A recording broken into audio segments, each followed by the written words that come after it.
Australian Migration Chronicles Stranger Than Life Series Video 1 Introduction. In Australia, if one wants to provide migration advice and consultation to clients for monetary returns, one has to get himself registered with the Migration Agents Registration Authority, the MARA.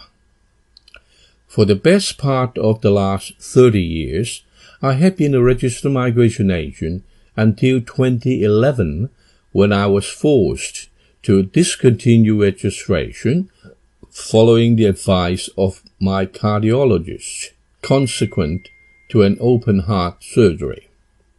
During my career as a registered migration agent, spanning over a quarter of a century, I had occasion to come across some very interesting cases.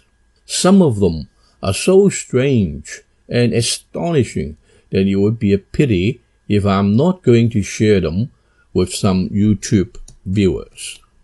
This desire to share and the misgiving that I may bring myself into troubles because I'm no longer registered has, to a great extent, been bothering me until recently.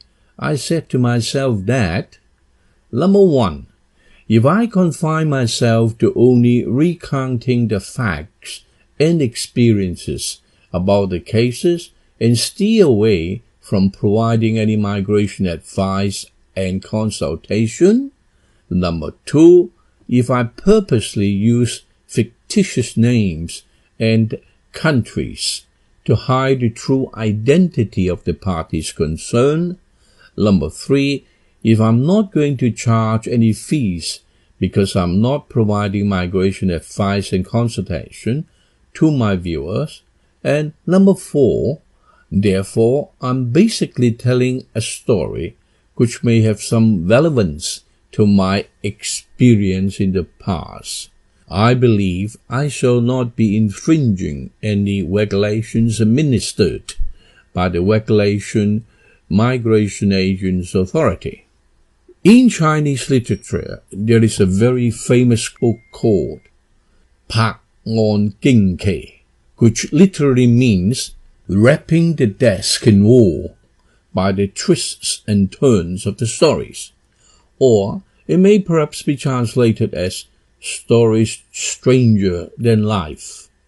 It has collected a number of extremely amazing stories capturing the imagination of a large number of readers, including myself.